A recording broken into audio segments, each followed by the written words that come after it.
There you go. Look, he's good. He's good. Well, well just done seen better days. I said, oh, hey, hey, internet. It's me, T, from the Pattersons taking the train to Tibet. It's the case for my One Plus, what I'm recording on right now. See, it's been so old. Like, now here's the interesting thing. I'm here in India. I know they have these cases. These are obsolete cases. Nobody has it, but I know these has these cases. It's so hard. I don't know if I want to get a new case. Then again, I could just get a new phone. They got the One Plus. What are they up to now? 13, whatever they're up to, and they're supposed to be really good. But I don't know if I'm gonna buy it. I don't think I have the money for it. I don't know. I'll see what happens. I don't know what's gonna happen. I'll leave it up to. I'll leave it up to the powers that be. Anyway, it's a Wednesday. This is a World Day, and I was thinking. First of all, as you can see, I have my cowl. This is a lightweight hoodie that I got from the academic people. I call them the academic people. Don't worry about it. It's an organization out there in the States. You know, they like academics. They're like I know them as academics. And plus, they're like I'm not going to call them any names other than call them academics. But they have good fashion. At least this was good fashion. I like it a lot. It's a lightweight hoodie, and when I put it on, I always think of myself. See, let me explain something to you.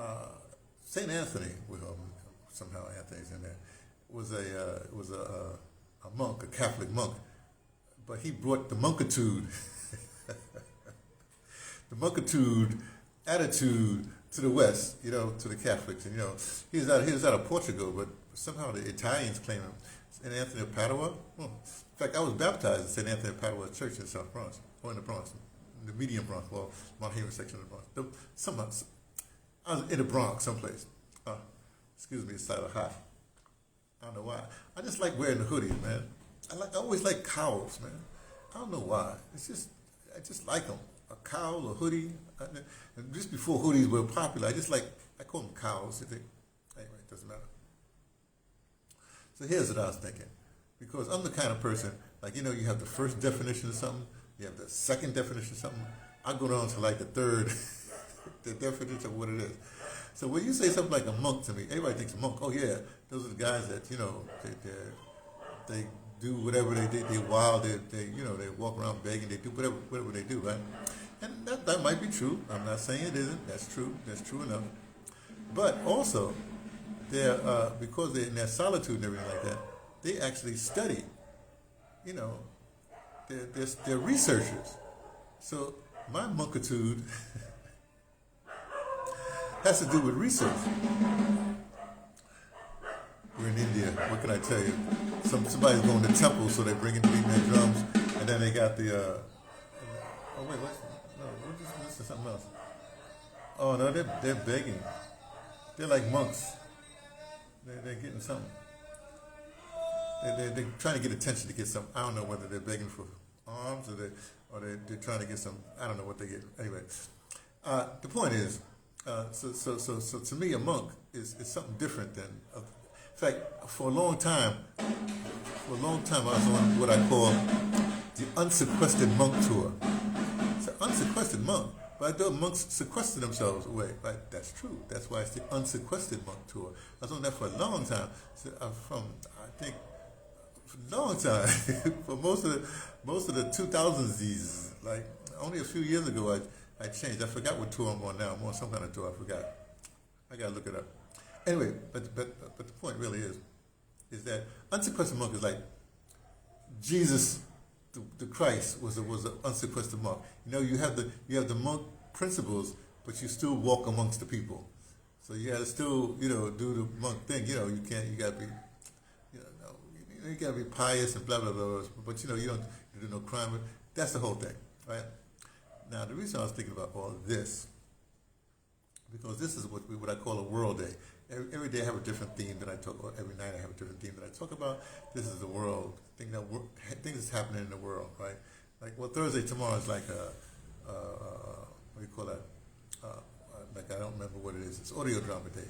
I got a good one tomorrow. I always got to go in for audio drama, right? It's not going to be. Don't worry about that part. Wait for tomorrow. On Fridays is we wrap up the weekdays. Saturdays is whatever comes to my head. Sundays we read, and we riff off of wherever we're reading. Right now we're reading Tagore, this Indian writer, and then on Mondays it's a me day. Talk about me. I don't know why. On Tuesdays is U.S. politics, the U.S. day, whatever's happening in the U.S. Right. Usually, I don't go to the low-hanging fruit and the gossip like that. I think that's. I've never been a gossip kind of person. When people try to tell me gossip, I just say, here. So anyway, but here's what I'm thinking. This is a world kind of day, and I'm gonna stay away from the obvious things, but there's not so. Well, Yemen is an obvious thing like that. But here's what I was thinking. I'm saying, most of these countries, in the recent history, when I say recent history, I say the last 500 years. That's recent, right? Because there's countries that have thousands of years tradition and stuff like that. They played a long game, right? Well, in recent years, you have these little, dare I call it, pissant countries. Yeah, they're pissant countries, not empires. They're just pissant countries. Little small countries, little island up there by the North Sea, or we got a North Sea, another little place because they got some boats and they get around. You know what I mean? How big is really Portugal? Talk about where St. Anthony comes from. Portugal, small. Belgium, small. And these countries, and they, for whatever reason, they got some firepower. They got something, they did some nefarious things, and they took control of large swaths of lands and empires. And now they think they can still control empires. Like you take something like Yemen, oh, please. And a lot of these other countries, I don't want to make no enemies. Let me put it this way. I'm just trying to say, the people that think they're in control now, they're what we call small potatoes. Small Irish potatoes. I'm jumping on another country. I like the Irishmen because they got good culture, They got good culture. Come on now, Yates, anyway.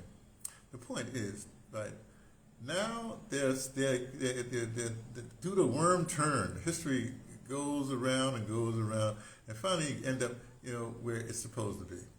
So all these small, think of it as small-minded countries with small-minded people trying to take on, big brains. People have years and years in their what they're saying these days, in their DNA. They have years and years and centuries and centuries. I'm sorry, years, centuries and centuries of tradition of DNA. They know how to do stuff, right?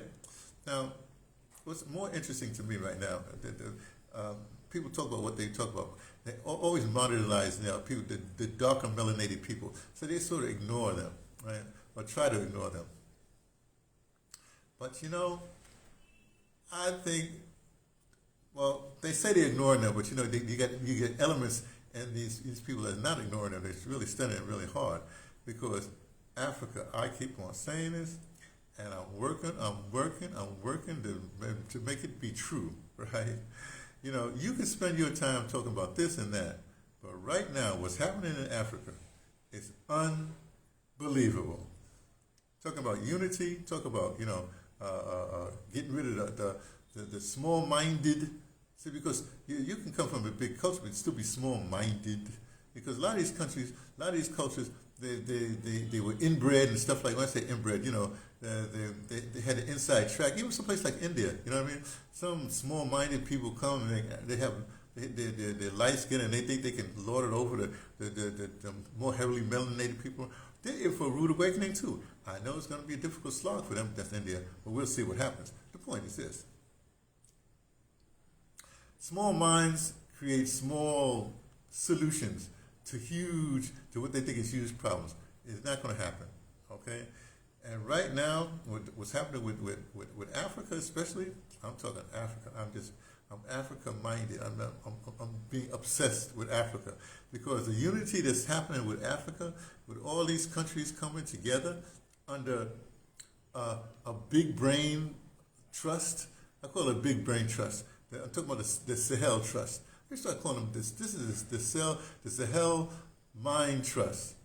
Yeah, you Commander Ibrahim, oh, Captain, already you call him. I call him Commander. My Commander in Chief, Commander Ibrahim. Um, and the boys. Okay, I shouldn't say that way, but I said that. Mali and Niger, right? They're the tip of the spearhead, and all these other countries are joining in that movement. Especially the young people of those countries are insisting. They're saying, this is the example we're going to follow. Not this just hand me down from your father, your son. You're going to and you're going to keep on raping, ripping us off and stuff like that. No, we want to do this, and so that's what's happening. And the more that unity happens, and then eventually, eventually, the diaspora, if they get their act together, oh, that's why this conference in September, to me, is going to be most important. Because diaspora gets together, because after what they're trying to do is they're trying to get money infused, interest, whatever have you. But a lot of diasporic people got the knowledge, the big brains and the money to fuel, to at least ignite, stuff that's happening in their various countries. See, that's what we're talking about right now. Everything from Malawi to to Tunisia. I mean, it's like, hey, it's going to happen. So I'm hopeful. I don't want to be long with this, but I just want to. I feel like, because I got my hoodie on. I got my hoodie. I shouldn't say hoodie. I got my cowl on. I got my monk. I'm in my monkitude. In other words, I'm thinking a lot, thinking like that, and my healing is coming on rather well. So we'll see what happens. So if everybody look, it's coming, and it's coming sooner than you think. This whole economic system is really interesting. I mean, really, really, really interesting, because you do know modern economics with all these things is based on, basically, is gambling, and gambling is a highly emotional thing, so you have all these stock markets and whatever the Rothschilds brought, that's all emotional. It's not real. It's like the smoke wafting that you see wafting in front of me right now. So I'm not even hopeful. I know what's going to happen. Why? Because I'm a monk. I can see things. I meditate. I research on things. And so should you. All right. I'll talk to you all later. Be well.